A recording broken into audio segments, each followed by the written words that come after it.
भगवान श्याम सुंदर अब गाय चराने के लिए जाने लगे और गाय चराने के लिए बाहर निकले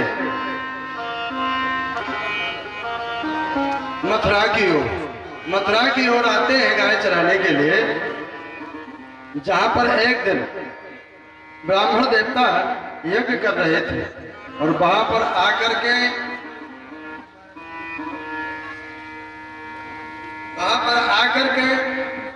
भगवान श्याम सुंदर ने एक लीला की। अपने सखा से कहा लाला बहुत भूख लगी है, और जाकर के ये देखें ये यहाँ पर जहाँ स्वाहा की ध्वनि हो रही है वहां पर जाइएगा, कुछ भोजन प्रसादी लाइएगा, बहुत भूख लगी है। देखिए गाय चराने के लिए जाते हैं, लेकिन गाय चराने के साथ में कोई लीला करते हैं भगवान श्याम सुंदर। और जब भगवान श्याम सुंदर भगवान प्रभु जो करते हैं वो लीला होती है, और मनुष्य जो करता है वो क्रिया होती है। ये क्रिया होती है, मनुष्य करता है, भगवान जो करते हैं वो लीला होती है। भगवान जहां पर वो ब्राह्मण देवता यज्ञ कर रहे थे, बालकों को आज्ञापित करके बालकों को भेजा। जब बालक वहां गए तो बालकों ने जाकर के उन यज्ञकर्ता ब्राह्मण देवताओं से कहा,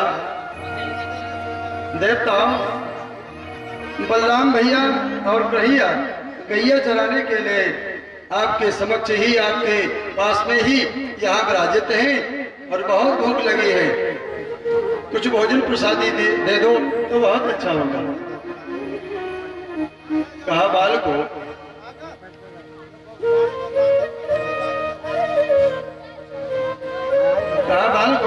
तुम जानते नहीं हो, जब तक यज्ञ की समाप्ति नहीं होगी जब तक प्रसादी प्राप्त आपको नहीं हो पाएगी,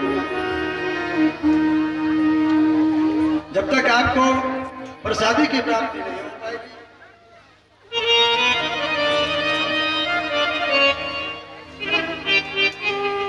इस प्रकार से भगवान श्याम सुंदर के वो सखा उत्तर प्राप्त करके और वापस लौट आए। वापस जब लौट आए, कन्हैया ने पूछा क्यों भैया प्रसादी क्यों प्राप्त नहीं हुई?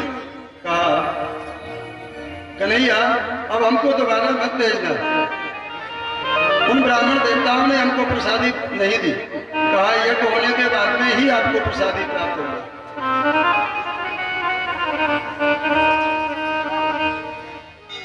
कहा उनके पास में आप गए थे, आपने गलती की, वहां आपको नहीं जाना चाहिए था। कहाँ जाते कन्हैया? कहा माताओं के पास में जाते, माताएं बड़ी दयालु होती हैं, माताओं के पास में जाइएगा। कुछ उदाहरण भी दिए, प्रसादी प्राप्त वहां से होती है। जैसे उदाहरण के तौर पे कहा सखाओ हमको अगर दुग्ध प्राप्त करना है तो हम गाय माता के पास में जाते हैं दूध के लिए, नंदी के पास में नहीं जाते। इसी प्रकार से माताएं बड़ी दयालु होती हैं, उनका हृदय बहुत कोमल होता है, उनके पास में आपको जाना था। क्योंकि पुराणों में ऐसा मत है,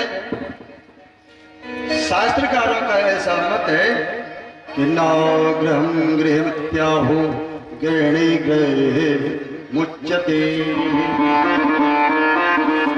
घर से घर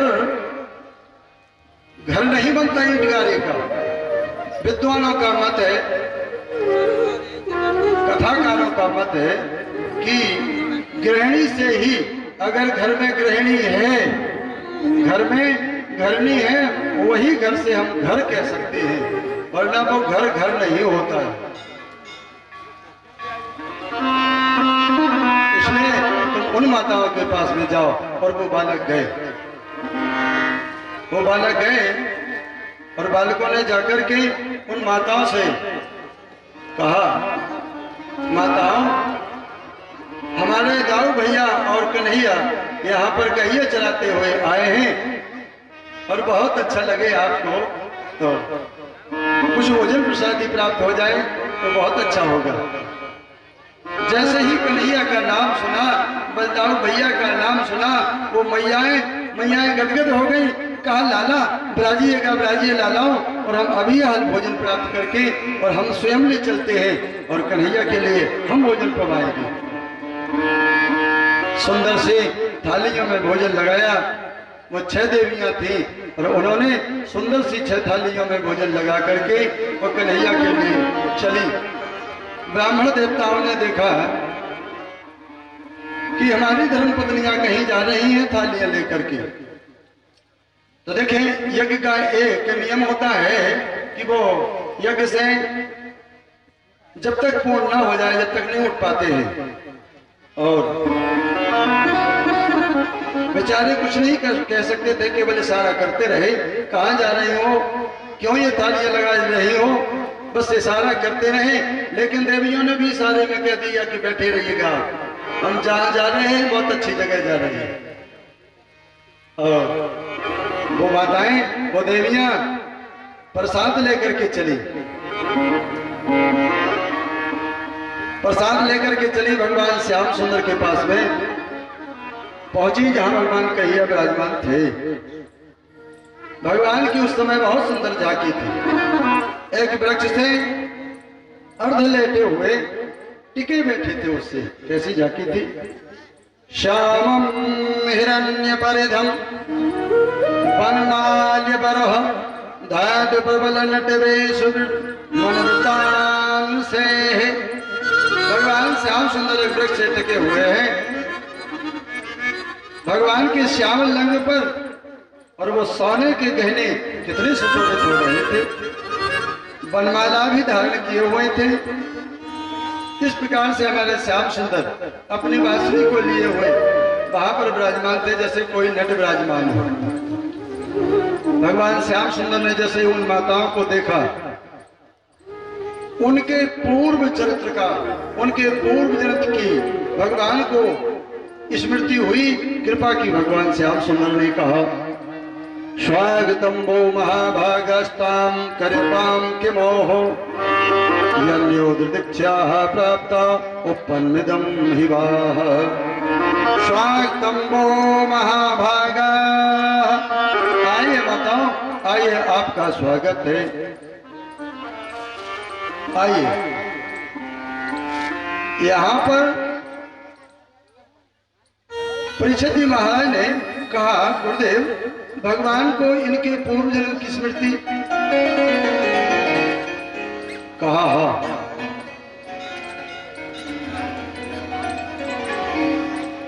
हाँ, तो वो कौन सी पूर्व की याद है गुरुदेव, वो बताइएगा। तो कहा, जिस समय भगवान राघवेंद्र सरकार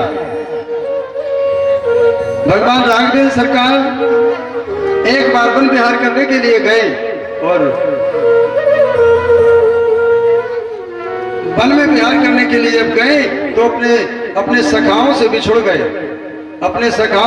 गए। ये बात कब की है कि जब रावण का उद्धार करके भगवान राघवेंद्र सरकार और अयोध्या के राज सिंहासन पर आसीन हो गए, तब की बात है। वन विहार करने के लिए गए और वहां पर अपने साथियों से बिछोए हो गया और एक जगह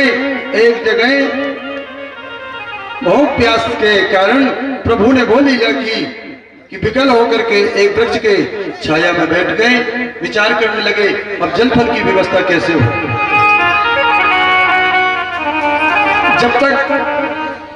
जब तक शबरी के वंश की शबरी आ गई, शौरी के वंश के एक शौरी आ गई और शौरी से भगवान राघवेंद्र सरकार ने कहा, देवी शौरी, मैंने आपके वंश से बहुत सुंदर सुंदर फल पाए हैं, क्या आज भी कुछ प्राप्त होगा। कहा, राम, इस समय मेरे पास में कोई फल की व्यवस्था नहीं है, लेकिन मैं फल की व्यवस्था करती हूँ। मैं नहीं जानती थी कि आप यहाँ आ जाएंगे। मैं जल फल की व्यवस्था करती हूँ। और शौरी जैसी ही जल फल की व्यवस्था करने के लिए गई तो रास्ते में एक 6 देवी और दुर्गा जी की पूजा करने के लिए आ रही थी।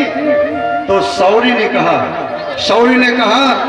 देवी हो, आपको बहुत अच्छा लगे, आपको अगर बहुत अच्छा लगे तो राम यहाँ पर पधारे हैं, रघुनंदन यहाँ पर पधारे हैं, ये प्रसाद अगर उनको प्राप्त हो जाए तो बहुत अच्छा होगा।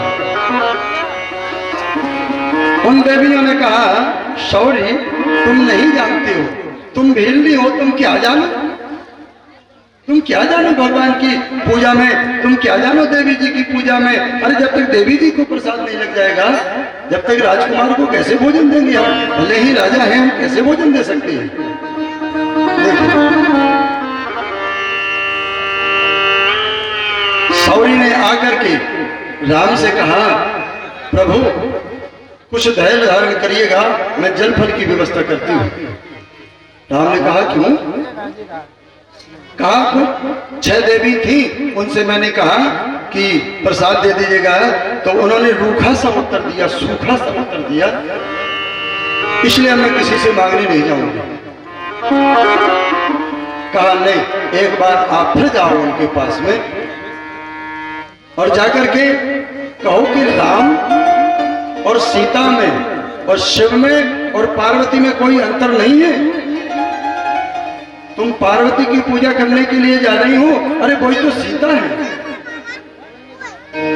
और जाकर के सौरी ने कहा उनसे, लेकिन इस बात को स्वीकार नहीं करने को तैयार हुई वे, और मंदिर के पास में पहुंची दुर्गा जी के, और जैसे ही मंदिर के कपाट खोले तो मंदिर के कपाट बंद हो गए। काफी कोशिश करने के बाद भी वो कपाट नहीं खुले देवी जी के। अब तो सौरी के प्रार्थना करने लगी, देवी शायद राम हमसे रुष्ट हो गए हैं, देवी हमसे रुष्ट हो गई, जाओ उनसे कोई उपाय पूछो, कपाट कैसे खुलेगी। सौरी ने आकर के कहा राम ने कहा उनसे आकर के ये कहो कि सीता में और पार्वती में कोई नहीं है, अगर अंतर ना हो तो ये कपाट खुल जाए। और ऐसा ही हुआ, जैसे ही उन माताओं ने ये संकल्प किया कि सीता में और पार्वती मैया में कहीं कोई अंतर ना हो तो ये कपाट खुल जाए, और अपने आप कपाट खुल गए, अपने आप कपाट खुल गए। और वहां पर जाकर के देखा तो दुर्गा मैया नहीं थी, वो जनक नंदिनी सीता वहां पर विराजमान थी। राजन देख करके देवियां चकित हो गई कि हम तो दुर्गा की सिंह वाहिनी की पूजा करने आए थे, लेकिन ये तो जनक नंदिनी वो सीता है।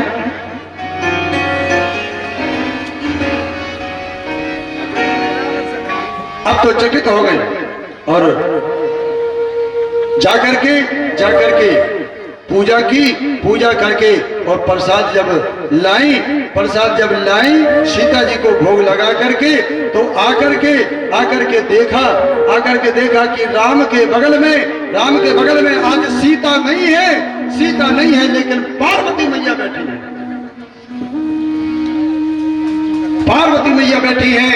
उन देवियों ने जब ये चमत्कार देखा तो दंग हो गई, चरणों में गिर गई, प्रभु क्षमा कर दीजिएगा, हमसे भूल हो गई। कहा देवियों क्षमा होगा। तो वही 6 देवी भगवान से अज्ञापित होकर आशीर्वाद प्राप्त करके, अब देवियों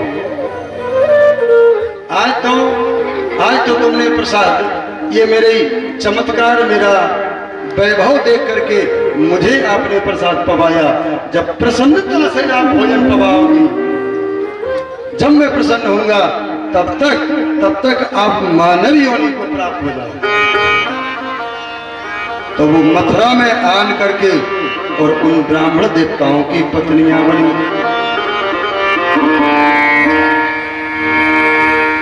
राजन, ये एक कल्प की कथा होती है, ये एक कल्प की कथा है। एक कल्प में यही छह पत्नियां एक बार महात्मा हवन कर रहे थे, यज्ञ कर रहे थे, जैसे आज कर रहे थे राजीव परिषद। और जिस समय अगन देवता की लौ बढ़ी, अगन देवता ने अपने स्वरूप से जब उन देवियों के दर्शन किए थे, राजन उनको देखा था तो उनकी सुंदरता पर मोहित हो गए थे अगन देवता। अगन देवता मोहित हो गए थे। उनका स्पर्श करने के लिए लौ के द्वारा बार बार उन सुंदर देवियों के पास में आते थे अगन देवता। तो उन ब्राह्मण देवताओं ने अग्नि देवता को श्राप दे दी थी, अग्नि तुम हमारी पत्नियों को स्पर्श करना चाहते हो, जाओ जाओ तुम सर्वभक्षी हो जाओ, सर्वभक्षी हो जाओ। अब तो देवताओं में हलचल मच गई। जब अग्नि देवता सर्वभक्षी हो जाएंगे तो क्या होगा? यज्ञ बंद हो जाएंगे। ब्रह्मा जी के पास खबर पहुंची, ब्रह्मा जी ने कह दिया अब श्राप मिथ्या नहीं होगी, ब्राह्मण देवताओं से क्षमा मांगिएगा। क्षमा मांगी तो कहा एक बात हो सकती है कि ये सर्वभक्षी होते हुए भी ये शुद्ध रहेंगे, और पत्नियों को उन्होंने श्राप दे दिया था आप जाकर के मृतलोक में जन्म लो। उन्होंने प्रार्थना की कि महाराज हमारा क्या कसूर है, अग्नि देवता हमको स्पर्श करना चाहते थे, इसमें हमारा तो कोई कसूर नहीं। तो कहा भगवान तुम्हारे हाथ से जैसे हम स्वाहा करके भोजन पकाते हैं, अगर आपके द्वारा भगवान बगैर स्वाहा के भोजन पाले तब तुम्हारा उद्धार हो जाएगा। और हमारे श्याम सुंदर को उन्होंने जैसे ही भोजन पकाया और दिव्यता को प्राप्त हो गई। कन्हैया ने भोजन पाया, कहा माताओं अब आप जा सकती हैं। कहा नहीं लाला अब हम नहीं जाएंगे, अब हम नहीं जाएंगे, क्योंकि हमारे पतियों ने हमको रोका था, हम चले आए, इसलिए अब हम नहीं जाएंगे। कन्हैया अब तो हम तुम्हारे साथ में रहेंगे, क्योंकि तुम जो कुछ भी संसार में हो, जितने रिश्ते नाते हैं सब नाते आपसे जुड़े हैं। तो कन्हैया ने कहा देवियों अगर आपकी ऐसी इच्छा है तो जो 6 देवियां थी उनकी जो छाया पड़ रही थी सूरज ने भगवान के तेज के द्वारा जो छाया पड़ रही थी, और 6 उस छाया से 6 देवियां और प्रकट हो गई।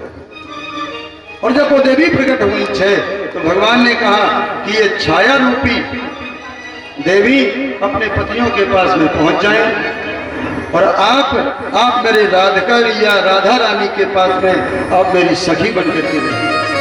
वही वृंदावन बिहारी लाल की जय।